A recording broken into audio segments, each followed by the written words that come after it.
when you're nothing, and change yourself into something like me, you call it happiness, peace, whatever the you want to call it,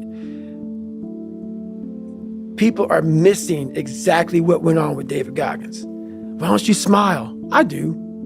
But I figured something out. That's why you'll never hear me say I'm missing something.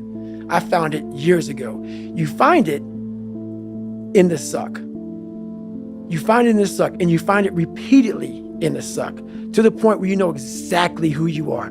Most people are missing something because they don't know who they are. They never examine themselves. They've never done this experiment on themselves. The lab rat, we're all lab rats, but you're also the scientist. You create your own self.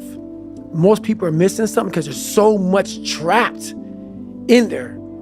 I don't even want to say potential. I think that's a word used out too much too. There's so much in you that God or whatever the hell you believe in, or if you're an atheist, in you that you have not unlocked. That you walk around with this gorgeous wife or great husband and all this money. You're like, God, I feel like I'm missing something. Yeah, because it's about 75% of you is still fucking in there. Still chained up because you just didn't want to find your willpower. Didn't want to find your soul, your will, your heart, your determination, your guts, your courage. And what that looks like, it looks scary. Like your little scary lab I went in. Scary. To wake up every day and say, I'm stupid, but I want to figure out a way to be smarter. Versus saying, man, I just can't do that. So you limit this box. So your box becomes so small of things you can do. My box wasn't even a box. It was a fucking little pinhole. And then through examining myself, getting some willpower, some courage, it became bigger than this table. But that's what we all do. That's why I wanted to come here today and talk to you about real shit. Not no fucking like hacks. There's no hacks, bro. It's you against you. You against you. And if you misunderstand that, you have a real problem. A real problem. I can understand you misunderstand me running down the street, shirt off. Yeah, I can get it. I get it. If you misunderstand what I'm saying right now today, the problem is you. And you don't want to fix it. Our culture has become hooked on the quick fix, the life hack efficiency. Everyone is on the hunt for that simple action algorithm that nets maximum profit with the least amount of effort. There's no denying this attitude may get you some of the trappings of success, if you're lucky, but it will not lead to a callous mind or self-mastery. If you want to master the mind and remove your governor, you'll have to become addicted to hard work, because passion and obsession, even talent, are only useful tools if you have the work ethic to back them up. My work ethic is the single most important factor in all of my accomplishments.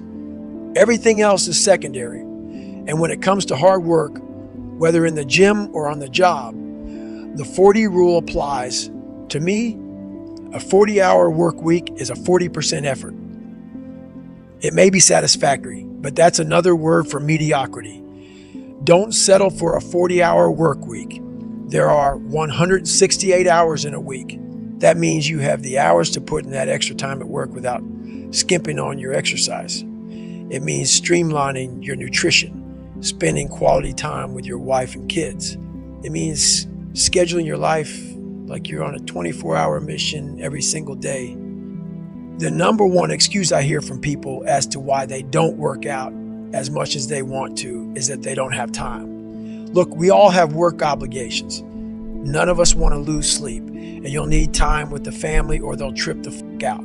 I get it. And if that's your situation, you must win the morning. When I was full-time with the SEALs, I maximized the dark hours before dawn. When my wife was sleeping, I would bang out a 6 to 10 mile run. My gear was all laid out the night before. My lunch was packed, and my work clothes were in my locker at work, where I shower before my day started at 7:30 a.m. On a typical day, I'd be out the door for my run just after 4 a.m. and back by 5:15 a.m. Since that wasn't enough for me, and because we only owned one car, I rode my bike. I finally got my own 25 miles to work. I'd work from 7:30 a.m. to noon and eat at my desk before or after my lunch break. During the lunch hour, I'd hit the gym or do a 4 to 6 mile beach run, work the afternoon shift, and hop on my bike for the 25-mile ride home. By the time I was home at 7 p.m., I'd have run about 15 miles, rocked 50 miles on the bike, and put in a full day at the office. I was always home for dinner and in bed by 10 p.m., so I could do it all over again the next day.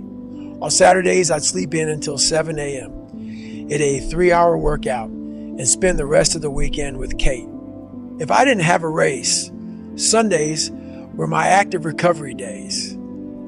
I'd do an easy ride at a low heart rate, keeping my pulse below 110 beats per minute to stimulate healthy blood flow. Maybe you think I'm a special case or an obsessive maniac. Fine, I won't argue with you. But what about my friend Mike? He's a big-time financial advisor in New York City. His job is high pressure, and his workday is a hell of a lot longer than 8 hours. He has a wife and 2 kids, and he's an ultra runner. Here's how he does it. He wakes up at 4 a.m. Every weekday, runs 60 to 90 minutes each morning while his family is still snoozing, rides a bike to work and back, and does a quick 30-minute treadmill run after he gets home. He goes out for longer runs on weekends, but he minimizes its impact on his family obligations. He's high-powered, wealthy as and could easily maintain his status quo with less effort and enjoy the sweet fruits of his labors. But he finds a way to stay hard because his labors are his sweetest fruits. And he makes time to get it all in by minimizing the amount of bullshit clogging his schedule. His priorities are clear, and he remains dedicated to his priorities. I'm not talking about general priorities here either. Each hour of his week is dedicated to a particular task, and when that hour shows up in real time, he focuses 100% on that task. That's how I do it too, because that is the only way to minimize wasted hours. Evaluate your life in its totality. We all waste so much time doing meaningless bullshit.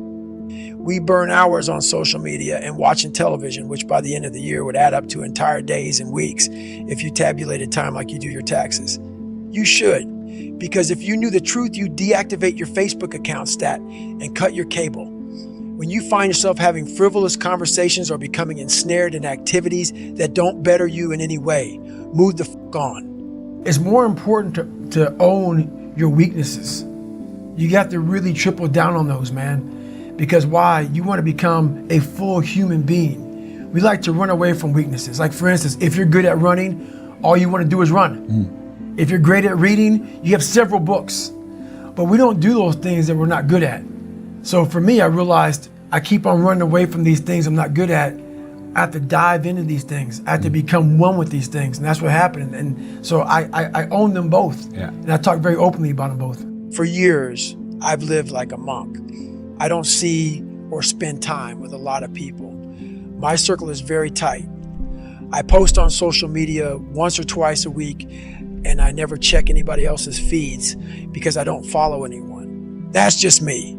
I'm not saying you need to be that unforgiving because you and I probably don't share the same goals. But I know you have goals too and room for improvement. And I guarantee that if you audited your schedule, you'd find time for more work and less bullshit. It's up to you to find ways to eviscerate your bullshit. How much time do you spend at the dinner table talking about nothing after the meal is done? How many calls and texts do you send for no reason at all? Look at your whole life. List your obligations and tasks. Put a timestamp on them. How many hours are required to shop, eat, and clean? What's your commute like? Can you make it there under your own power? Block everything into windows of time. And once your day is scheduled out, you'll know how much flexibility you have to exercise on a given day and how to maximize it. Perhaps you aren't looking to get fit, but have been dreaming of starting a business of your own, or have always wanted to learn a language or an instrument you're obsessed with. Fine, the same rule applies. Analyze your schedule, kill your empty habits, burn out the bullshit, and see what's left. Is it 1 hour per day? 3? Now maximize that. That means listing your prioritized tasks every hour of the day. You can even narrow it down to 15-minute windows. And don't forget to include backstops in your day-to-day schedule. Remember how I forgot to include backstops in my race plan at Ultraman. You need backstops in your day-to-day schedule too.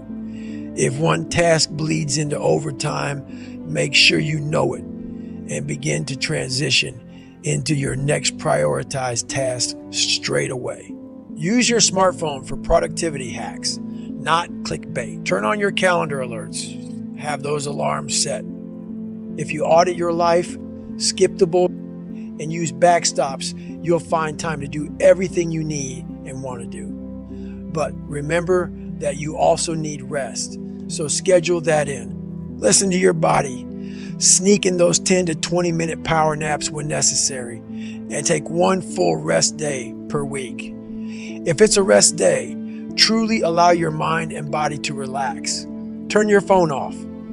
Keep the computer shut down. A rest day means you should be relaxed, hanging with friends or family, and eating and drinking well, so you can recharge and get back at it. It's not a day to lose yourself in technology or stay hunched at your desk in the form of a damn question mark. The whole point of the 24-hour mission is to keep up a championship pace, not for a season or a year, but for your entire life.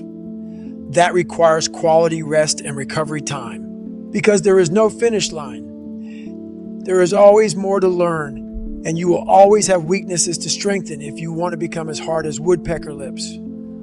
Hard enough to hammer countless miles and finish that strong. Would you say you've built this almost like sadistic quality where you almost enjoy the pain? I don't enjoy it.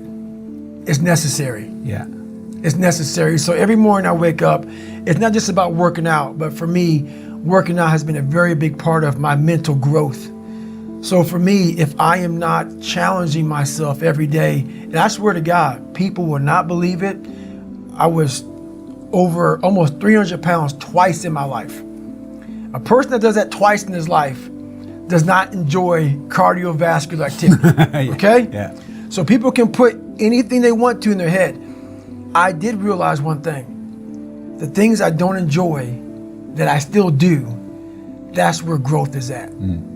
And that's, for me, the only place growth is at, is in that very uncomfortable, in that uncomfortable zone. Yeah. So I have to visit it every single day. The main objective here is to slowly start to remove the governor from your brain. First, a quick reminder of how this process works. In 1999, when I weighed 297 pounds, my first run was a quarter mile. Fast forward to 2007, I ran 205 miles in 39 hours, nonstop. I didn't get there overnight, and I don't expect you to either. Your job is to push past your normal stopping point. Whether you are running on a treadmill or doing a set of push-ups, get to the point where you are so tired and in pain that your mind is begging you to stop. Then push just 5 to 10% further. If the most push-ups you have ever done is 100 in a workout, do 105 or 110. If you normally run 30 miles each week, run 10% more next week. This gradual ramp up will help prevent injury and allow your body and mind to slowly adapt to your new workload. It also resets your baseline, which is important because you're about to increase your workload another 5 to 10% the following week and the week after that. There is so much pain and suffering involved in physical challenges that it's the best training to take command of your inner dialogue, and the newfound mental strength and confidence you gain by continuing to push yourself physically will carry over to other aspects in your life. You will realize that if you were underperforming in your physical challenges, there is a good chance you were underperforming at school and work too. The bottom line is that life is one big mind game. The only person you are playing against is yourself. Stick with this process, and soon what you thought was impossible will be something you do every fucking day of your life.